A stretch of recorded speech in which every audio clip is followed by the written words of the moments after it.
नमस्कार, मैं विशाल कुमार पांडे, प्राथमिक विद्यालय हरौली, ब्लॉक मनिहारी, जनपद गाजीपुर से।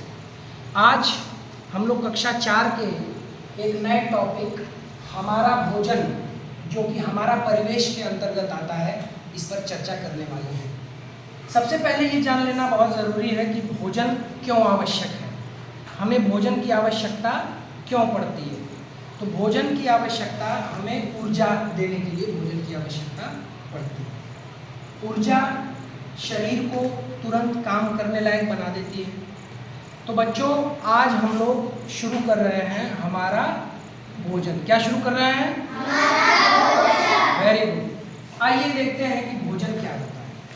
जैसे ये सभी लोग जानते होंगे तुम लोग कि भोजन जो है वो हमें दो जगहों से प्राप्त होता है या दो तरीकों से मिलता है। जो पहला प्रक्रिया है भोजन प्राप्त करने की, वो पेड़ पौधों के द्वारा हम भोजन प्राप्त करते हैं। पेड़ पौधे मतलब बड़े बड़े वृक्ष भी हो सकते हैं और एक छोटा सा पौधा गेहूं का या धान का भी हो सकता है। ठीक, समझ में आ रही है बात? Yes, sir. उसके बाद जो दूसरा तरीका है हमें भोजन प्राप्त करने का, वो है जीव जंतुओं के द्वारा, यानी जानवरों के द्वारा। किसके द्वारा? जानवरों के द्वारा। जानवरों से हम क्या क्या प्राप्त करते हैं? कभी हम अंडा प्राप्त करते हैं। किससे अंडा मिलता है? मुर्गी से। दूध हम प्राप्त करते हैं जानवरों से। दूध किससे मिलता है? गाय से, भैंस इत्यादि से। मछली और मांस जैसी चीजें भी हम जानवरों से ही प्राप्त करते हैं। अब आइए देखते हैं कि इन चीजों की हमें जरूरत क्यों पड़ती है। जैसे पेड़ पौधों और जीव जंतुओं से जो हम भोजन ग्रहण करते हैं, उसमें कुछ ताकत छुपी हुई है। क्या छुपी हुई है उसमें? ताकत छुपी हुई है। वो ताकत किस रूप में है? उसे हम विज्ञान के रूप में क्या कहते हैं? कार्बोहाइड्रेट और वसा। ये हमें फलों से मिलता है। किससे मिलता है? फलों से। प्रोटीन हमें दाल और सोयाबीन से मिलता है। जैसे आप सभी देख सकते हैं, यहाँ पर इस प्लेट में मेरे हाथ में क्या रखा हुआ है? इसे हम क्या कहते हैं? सोयाबीन। क्या कहते हैं इसे हम? सोयाबीन। तो ये जो सोयाबीन है, ये हमें सब्जी में डालने का भी काम करता है।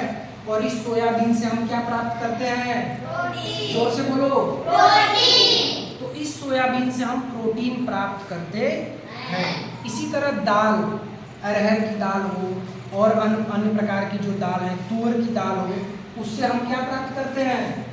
प्रोटीन। और प्रोटीन क्या काम करता है? हमारे शरीर के तत्वों को, टिश्यूज को बढ़ाता है, बड़ा करता है ना। छोटा बच्चा अगर होगा तो उसे सबसे ज्यादा क्या सेवन करना चाहिए बड़ा होने के लिए? प्रोटीन का सेवन करना चाहिए।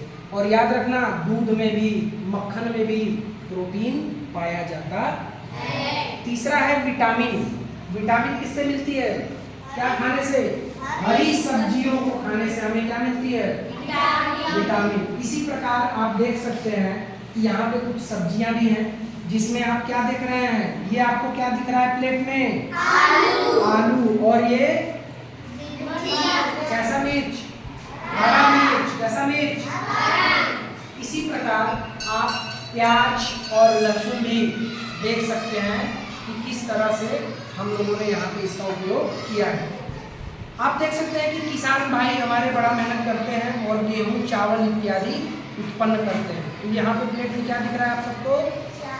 चावल। इसे खाने से हमारे शरीर को क्या मिलता है? ताकत मिलती है, शक्ति मिलती है। ठीक है, तो आज हम लोगों ने देखा कि भोजन से जो है, भोजन दो प्रकार से पाए जाते हैं। एक पेड़ पौधों के द्वारा, दूसरा जंतुओं के द्वारा।